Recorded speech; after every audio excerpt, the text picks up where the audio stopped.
দুর্গম চরাঞ্চলের কৃষকের হাতে পৌঁছানোর কথা ছিল সরকারি পাট বীজ, অথচ সেই বীজে ধরা পড়ল পাচারের পথে। সিরাজগঞ্জের কাজীপুরে এবার এমনই এক ঘটনায় সামনে এসেছে চাঞ্চল্যকর তথ্য। জানি না সরকারি মাল, আমি জানি না সরকারি মাল তুলতে আমি গাড়িতে তুললাম। ৩ এপ্রিল বিকেলে উপজেলার টেকানি ইউনিয়নের পানাগাড়ি বাজার এলাকায় বস্তা বোঝাই একটি ভ্যান দেখে সন্দেহ হয় স্থানীয় বিএনপি নেতাকর্মীদের। তারা ভ্যানের গতি রোধ করে তল্লাশি চালালে বেরিয়ে আসে সরকারি বিডিএস তোষা জাতের পাট বীজের ২৩০ প্যাকেট। ঘটনাস্থলে আটক হন উপসহকারী কৃষি কর্মকর্তা আব্দুস সালাম এবং ব্যবসায়ী গোলাই। এরা 2 বছর আগে কৃষক নিয়েছে, বাদ বাকি ছিল আর বিচারে তো ইয়েছে তোমার কৃষক নেয় নাই, পরে এই বীজগুলো নেয় নাই তো বুঝলা, বাসাতে অফিসে দিয়ে দিছে, বিক্রি হয়েছে অফিস জানে, অফিসকে কি নির্দেশে দিবা।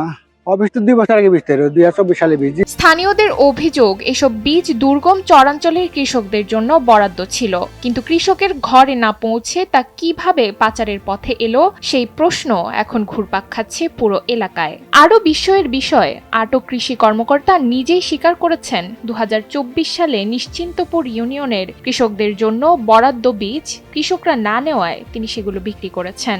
না, আসলে এটা বড় অন্যায়, যেটা আমি আগেও বলছি যে আমাদের এই ইউনিয়ন না, পার্শ্ববর্তী যে ইউনিয়নগুলো আছে এই ইউনিয়নে এরকম ন্যাক্কারজনক ঘটনা ঘটে নাই, যেটার আজকে যে ঘটনাটা ঘটছে। কারণ সরকারি মাল পাবলিকে দিবে, পাবলিকে দেওয়াই উচিত। সেই মালটা দীর্ঘ 2 বছর রেখে দেওয়ার পরে আজকে যখন সে আবার ওই লোক বিএস যখন মানে পাচার করছে, পাচারিত যেটা বিক্রি করে দিল, মহাজনের কাছে বিক্রি করে দিল, এটা আমরা আসলে কোনোভাবে বিএনপির পক্ষ থেকে কখনো মেনে নেওয়া হবে না। এরকম অন্যায় আমরা কখনো মানি নাই, মানবো না। তবে এখানে উঠেছে বড় প্রশ্ন, 2024 সালের সরকারি বরাদ্দের বীজ 2026 সালে এসে একজন দায়িত্বপ্রাপ্ত কর্মকর্তার মাধ্যমে কেন বিক্রি হবে? এর পেছনে কি শুধুই গাফিলতি নাকি আরো বড় কোনো অনিয়ম? স্থানীয়দের ভাষায়, রক্ষক যখন ভক্ষকের ভূমিকায় নামেন তখন সবচেয়ে বেশি ক্ষতিগ্রস্ত হন সাধারণ মানুষ। যদি অপরাধ করে থাকে তাহলে তার শাস্তি হওয়া উচিত, এবং সেই শাস্তি দেওয়ার যোগ্যতা আমাদের নাই। তার একটা অভিভাবক আছে, উনি চাকরি করে, তার কর্মকর্তা আছে, প্রশাসক সেই বিষয়ে সিদ্ধান্ত নিব, আমরা সেই পর্যন্ত জানাচ্ছি।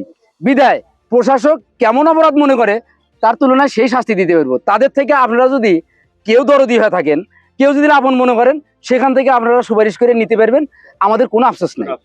আমরা অন্যায়কারী হিসেবে ধরছি, অন্যায় মনে হয়েছে। পরে ভ্রাম্যমাণ আদালতের মাধ্যমে উপসহকারী কৃষি কর্মকর্তা আব্দুস সালামকে 50,000 টাকা অর্থদণ্ড, অনাদায়ে 1 মাসের বিনাশ্রম কারাদণ্ড দেওয়া হয়। একই সাথে ব্যবসায়ী গোলাইকেও 40,000 টাকা জরিমানা, অনাদায়ে 1 মাসের বিনাশ্রম কারাদণ্ড দেওয়া হয়।